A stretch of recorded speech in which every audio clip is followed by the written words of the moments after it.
The chandelier above the banquet hall flickered faintly, its once bright light dimming as Victoria's voice cut through the hum of polite conversation. Dylan stood frozen near the bar, his fingers tightening around the glass of whiskey he hadn't touched. It was supposed to be a celebration.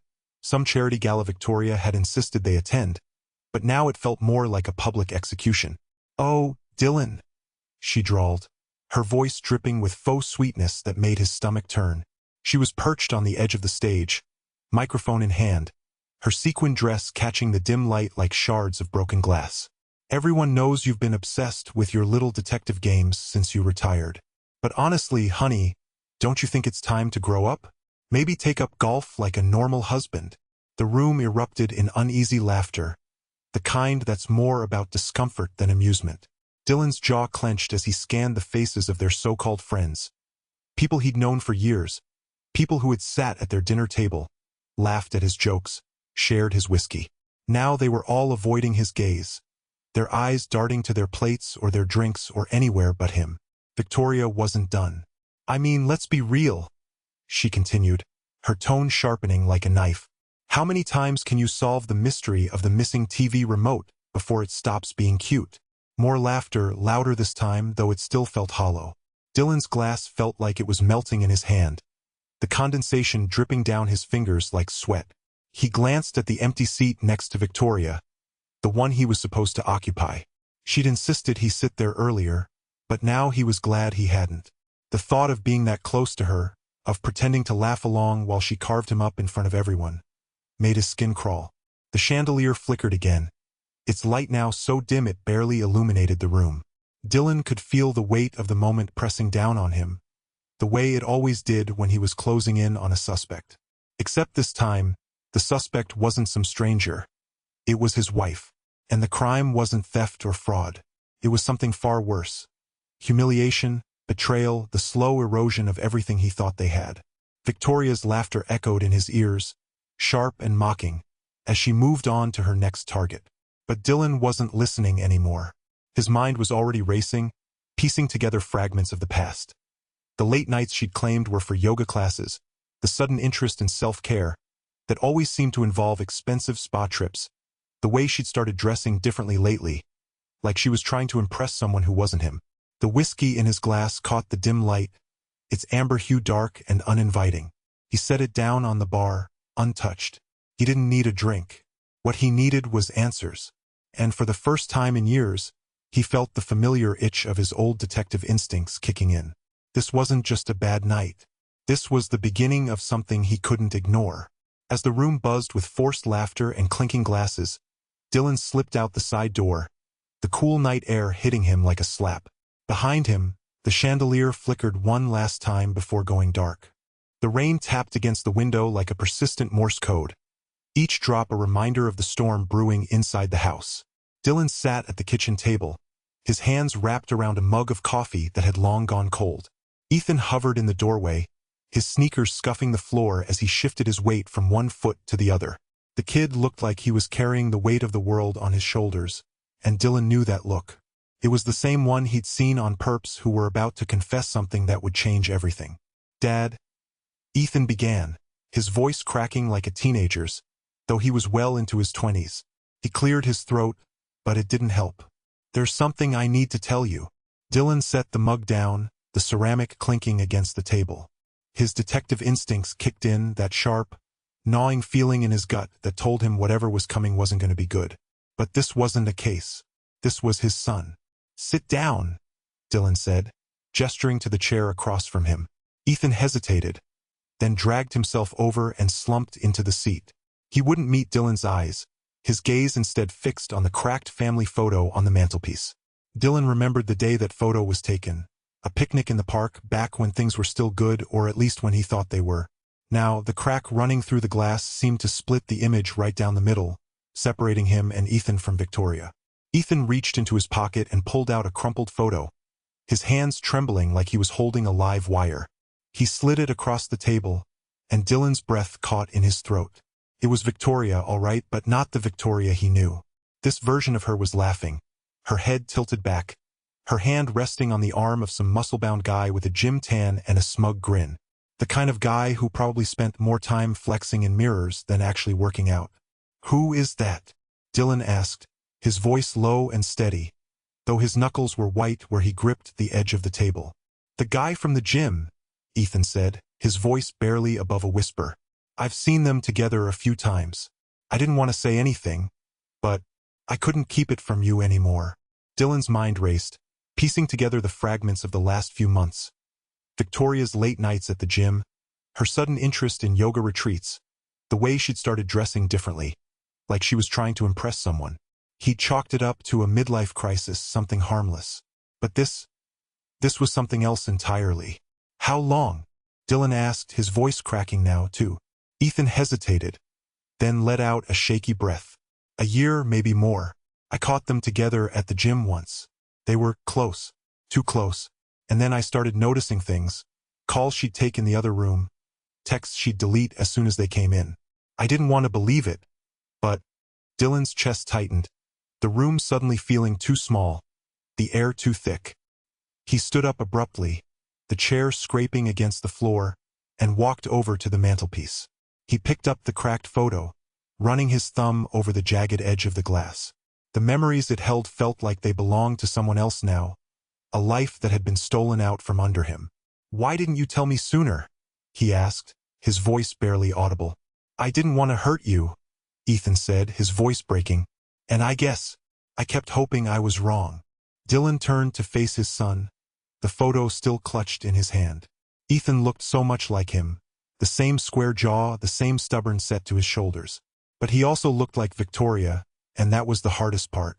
Seeing her in him, knowing that no matter what happened, she'd always be a part of their lives. "You did the right thing," Dylan said finally, his voice heavy with the weight of everything he wasn't saying. "But this changes everything." Ethan nodded, his eyes glistening with unshed tears. "I know." Dylan set the photo back on the mantelpiece, the crack in the glass catching the light. He felt like that photo, broken but still standing.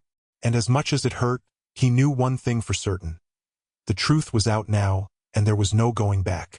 The fire crackled in the hearth, its erratic flames casting long, jagged shadows across the living room walls. Dylan stood in the center of the room, his hands clenched so tightly his knuckles had turned white. Victoria sat on the edge of the couch, her legs crossed elegantly, her face a mask of calm indifference. The scent of lavender from her yoga mat, rolled up neatly in the corner, filled the air, a bitter reminder of the double life she'd been living. "You're going to tell me the truth," Dylan said, his voice low but steady, each word measured. "About him, about everything." Victoria tilted her head, her lips curling into a smirk. "Truth? Oh, Dylan, you've always been so dramatic. What exactly do you think you know?" Dylan took a step forward, the ticking of the wall clock growing louder in his ears, each second stretching into an eternity. He pulled out his phone and slid it across the coffee table toward her. On the screen was a photo, Victoria and the gym owner, their bodies close, her hand resting on his arm in a way that left no room for misinterpretation. Victoria glanced at the photo, her smirk never wavering. "So? A harmless friendship. You're really going to make a scene over this?"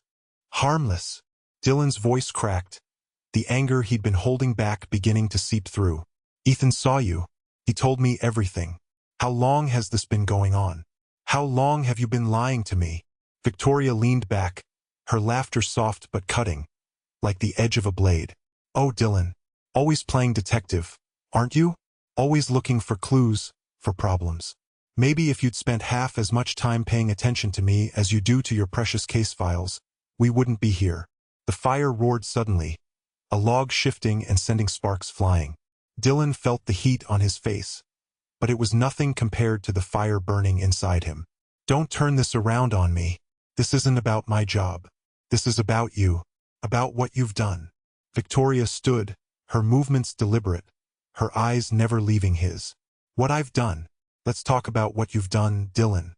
You've been living in the past ever since you left the force. Always chasing ghosts, always looking for some grand mystery to solve.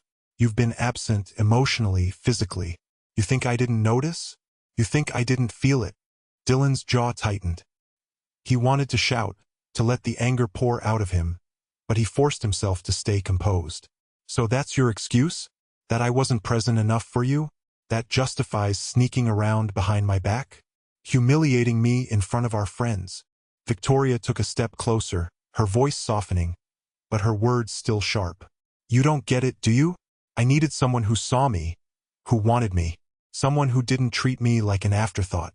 You were so busy playing the hero in your own little world that you forgot I existed. The clock's ticking seemed to grow louder, each second a hammer blow to Dylan's resolve. He wanted to believe her, to find some shred of truth in her words that would make this all make sense. But the fire in the hearth flared again, its light catching the rolled-up yoga mat in the corner, and he remembered. The late nights, the unexplained absences, the way she'd always been just out of reach. You're lying, he said, his voice quieter now, but no less firm. This isn't about me.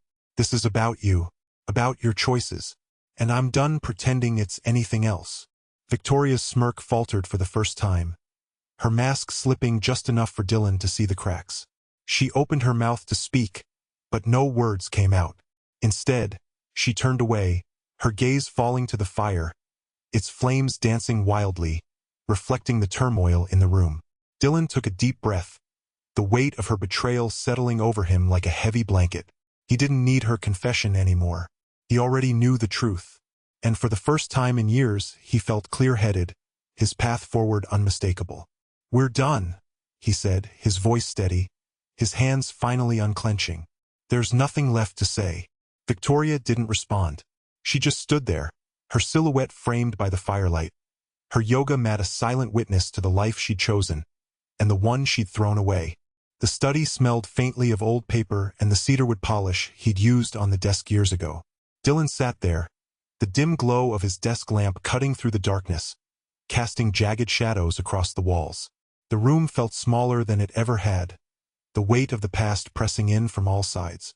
On the desk in front of him, a stack of dusty case files sat untouched for years, their edges curling like the pages of a forgotten diary.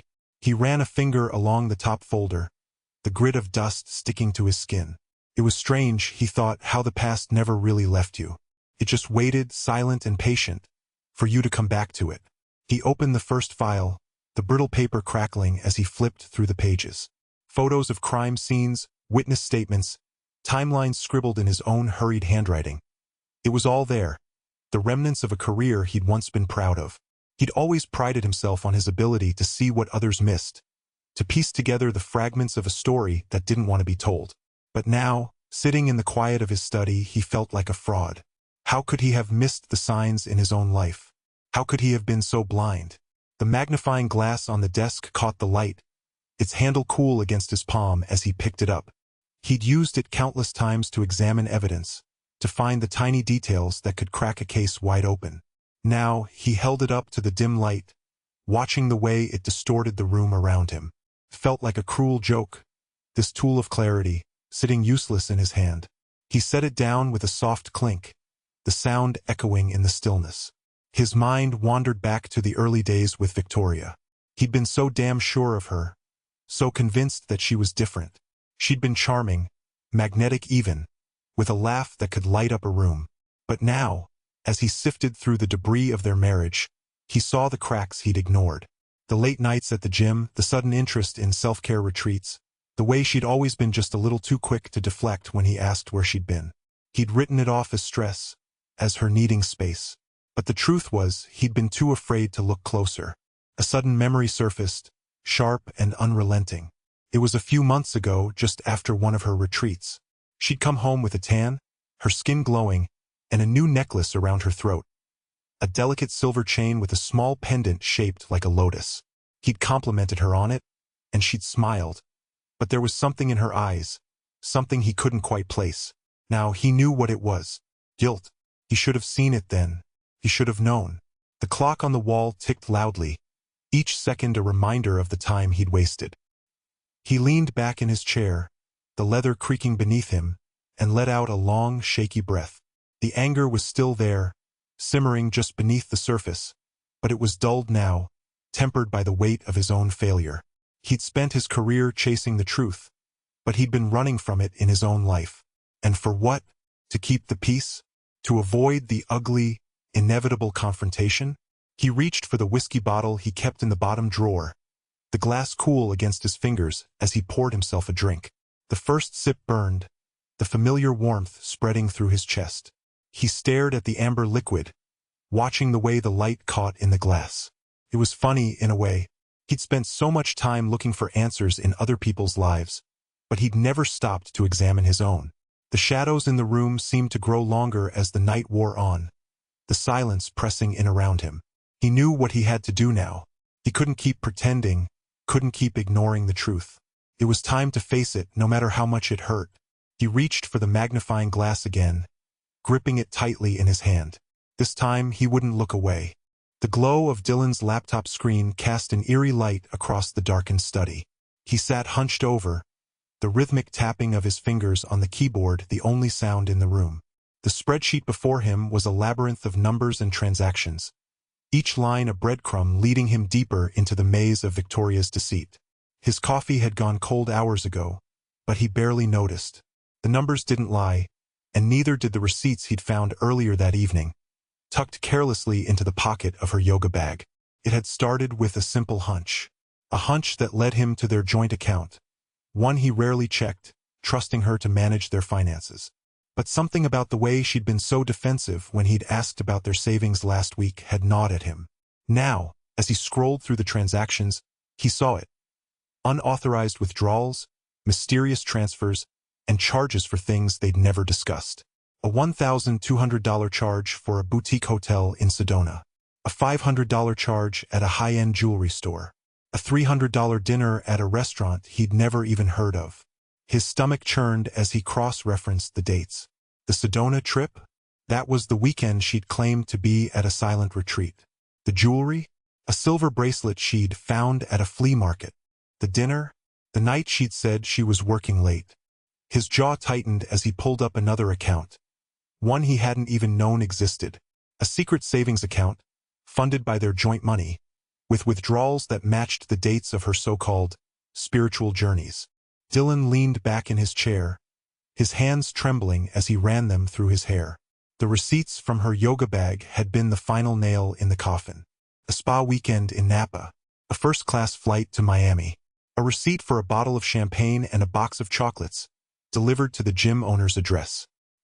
He could almost hear her laugh, that dismissive, mocking laugh she'd perfected over the years, as if his anger was just another inconvenience she could brush aside. The empty safe in their bedroom loomed in his mind. He'd opened it earlier, expecting to find the emergency cash they'd stashed away years ago. Instead, he'd found nothing but dust and the faint scent of her perfume. She'd cleaned it out, too. Every last dollar, every ounce of security, gone. His fingers hovered over the keyboard, his mind racing. He'd spent his career piecing together evidence, connecting dots, and bringing people to justice. But this was different. This wasn't some stranger's betrayal. This was his wife, the woman he'd shared a life with, a bed with, a child with. And she'd been stealing from him, lying to him, using their money to fund her double life. Dylan's eyes flicked to the framed photo on his desk, Ethan's first Little League game. He'd been so proud that day, standing there with Victoria, cheering their son on. But now, the memory felt tainted, like a film reel with scratches running through it. How long had she been lying to him? How long had she been using their money to buy gifts for that gym-owning snake? The thought made his blood boil, but beneath the anger was a deep, aching sadness. The kind of sadness that made his chest feel heavy, like he was carrying a weight he couldn't put down. He printed out the spreadsheet, the hum of the printer filling the silence. The pages came out one by one, each one a testament to her betrayal. He stacked them neatly, his hands steady now, his mind focused. This wasn't just about the money. It was about the lies, the manipulation, the way she'd made him feel like he was the one who wasn't enough. Dylan stood, the spreadsheet in hand, and walked to the window. The moon hung low in the sky, its pale light filtering through the blinds. Somewhere out there, Victoria was probably sleeping soundly, oblivious to the storm gathering in their home. But Dylan wasn't going to let this slide. He'd built his career on uncovering the truth, and he wasn't about to stop now. The numbers didn't lie, and neither would he. The faint smell of lemon-scented polish clung to the air as Dylan stepped into the lawyer's office. It was the kind of sterile, professional space that felt designed to intimidate. Gleaming hardwood floors, a sleek leather chair that looked like it belonged in a high-end sports car, and walls lined with framed degrees and accolades. He hesitated for a moment, his hand hovering over the back of the chair before he sat down. The leather creaked under his weight, and he couldn't help but notice the irony of it. Something so polished and perfect, yet so cold, just like Victoria, the lawyer, a woman in her early 50s with sharp eyes and a no-nonsense demeanor, slid a stack of documents across the desk. Her pen, a sleek silver thing, rested precariously on the edge of a notepad, its tip glinting under the harsh office lights. Dylan's gaze flicked to the framed photo on her desk, a younger version of her, smiling with a child who looked about Ethan's age. His chest tightened. This wasn't just about him anymore. This was about Ethan. About making sure his son didn't grow up thinking this was how love was supposed to work. "Let's start with the infidelity," the lawyer said, her voice calm but firm. She didn't ask for details, didn't pry into the emotional wreckage. She just wanted the facts. Dylan swallowed hard, his fingers twitching as he reached for the pen. He hesitated, then picked it up. Felt heavier than it should have. "She's been seeing someone," he began, his voice steady despite the storm raging inside him. "A gym owner. She's been spending time with him for months. Maybe longer." The words tasted bitter on his tongue, but he forced himself to keep going. He told her about the receipts he'd found, the unauthorized withdrawals from their joint account, the spa weekends and the luxury gifts. He told her about the way Victoria had manipulated their friends, twisting the narrative to make him look like the villain. And then there was Ethan, his son, caught in the crossfire, forced to carry the weight of his mother's secrets. The lawyer listened, her expression unreadable. When Dylan finally finished, she leaned back in her chair, steepling her fingers. "We'll need evidence," she said. "Bank statements, text messages, anything that proves she's been siphoning money or lying about her involvement with this man." Dylan nodded.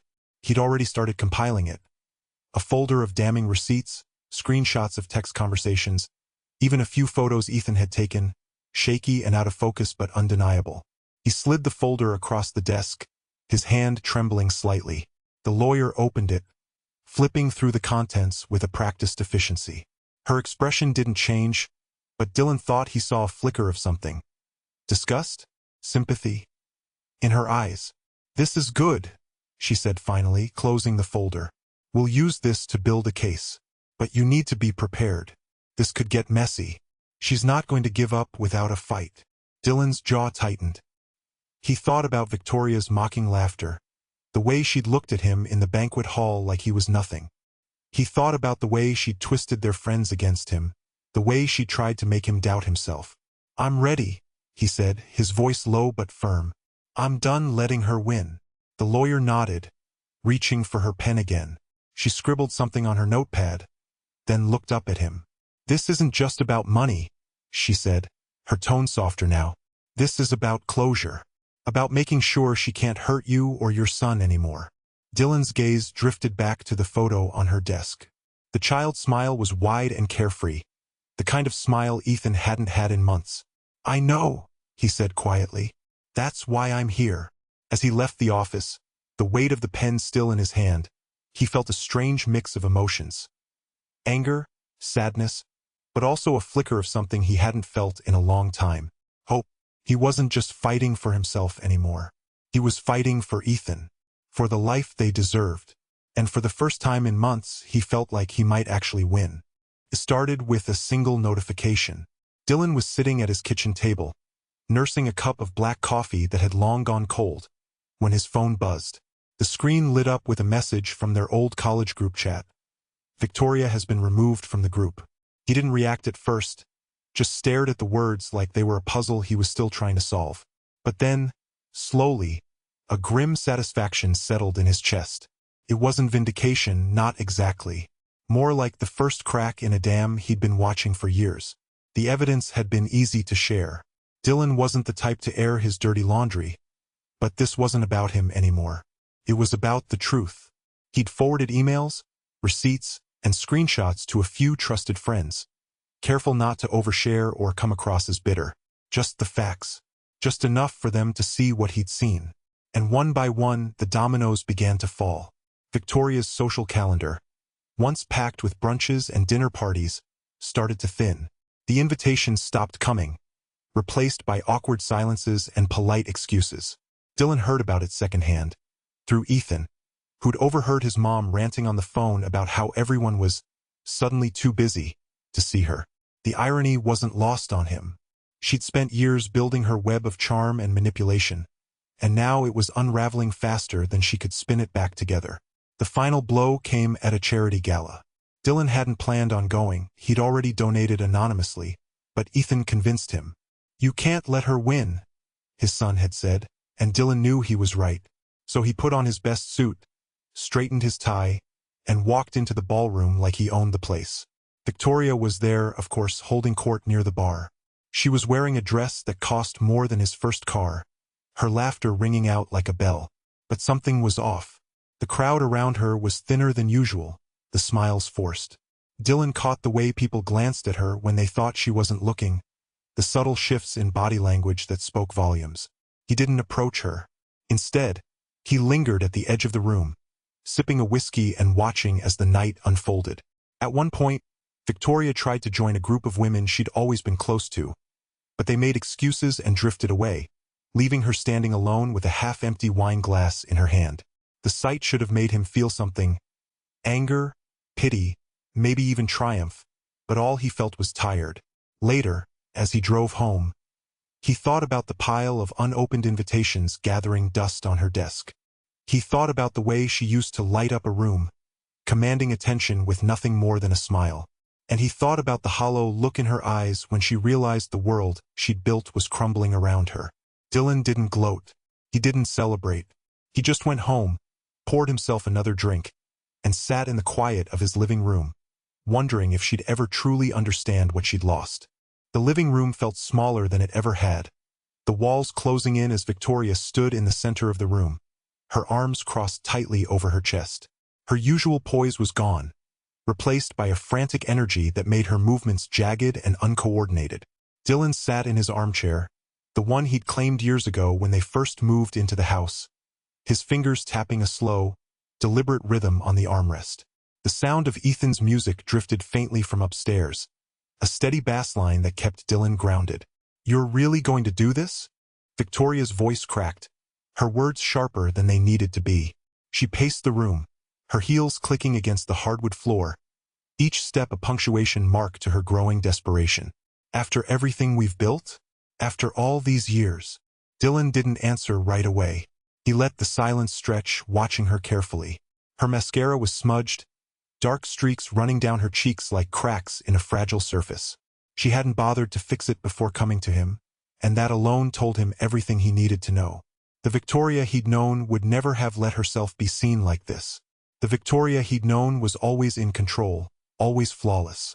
This woman in front of him, this was someone else entirely. "You made your choices," he finally said, his voice calm but firm. "I didn't ask for this. You did." She stopped pacing, whirling to face him. "You're being ridiculous, Dylan. You're acting like I'm some kind of monster. I made mistakes, okay? But that doesn't mean we throw everything away. We can fix this. We can." "No," he interrupted, the word cutting through her plea like a blade. "We can't." Her face twisted, a mixture of anger and panic.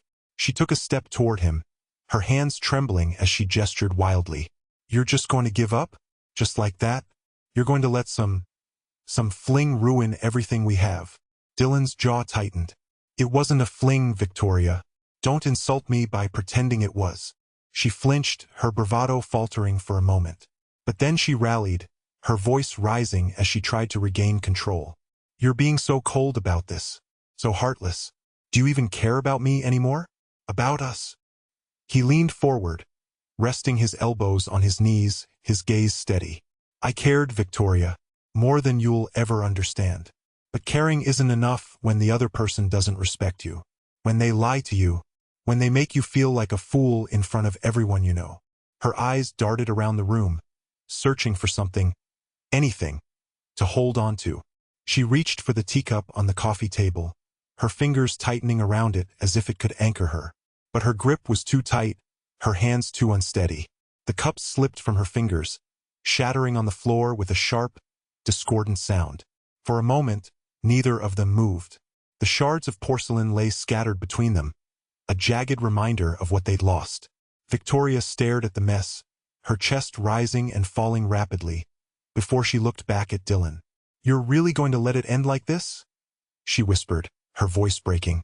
He stood then, his movements slow and deliberate. He walked around the broken teacup, careful not to step on the shards, and stopped a few feet from her.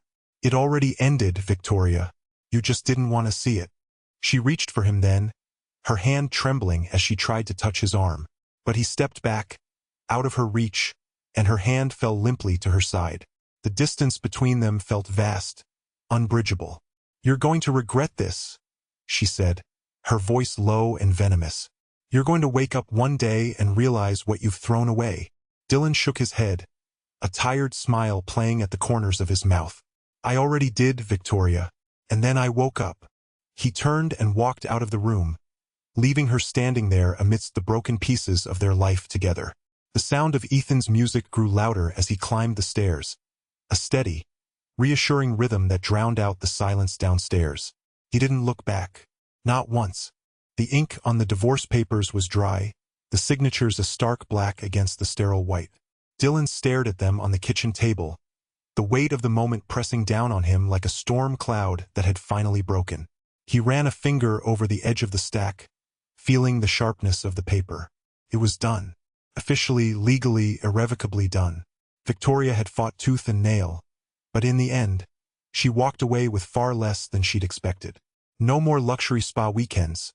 No more designer handbags bought with their joint account.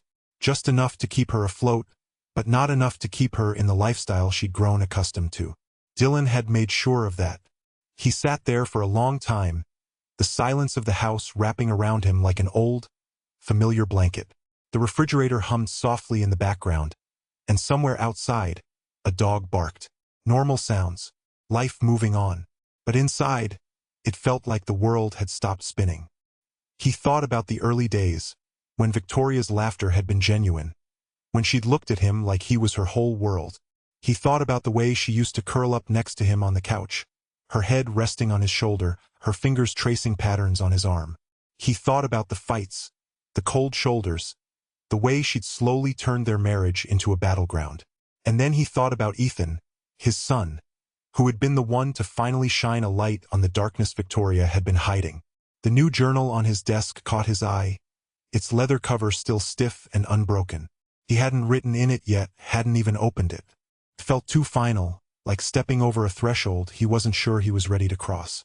But he knew he had to, for Ethan, for himself. He picked it up, the weight of it solid in his hands, and flipped to the first page.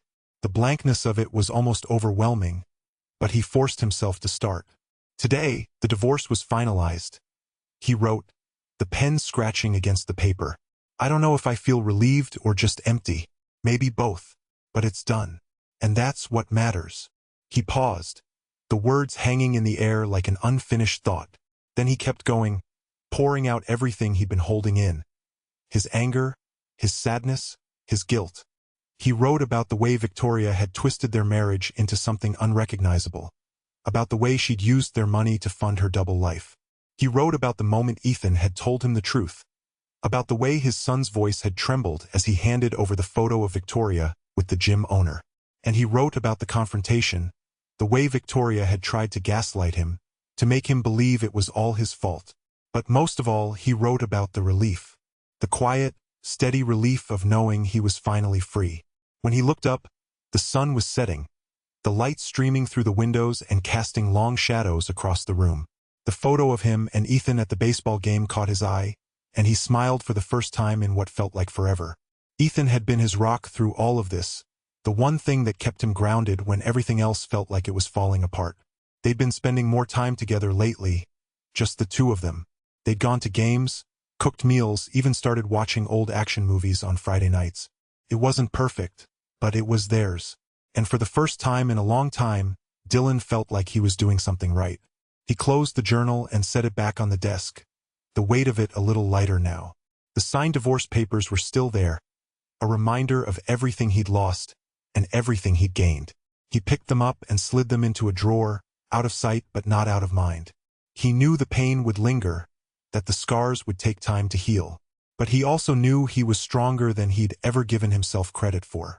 And as he looked out the window at the fading light, he felt a flicker of something he hadn't felt in a long time. Hope. The keyboard clicked softly under Dylan's fingers, the sound steady and rhythmic, like a heartbeat. The glow of his laptop screen illuminated the room, casting long shadows across the walls. Outside, the first hints of dawn streaked the sky in muted pinks and oranges, but Dylan barely noticed. He was lost in the final chapter of his memoirs, the words pouring out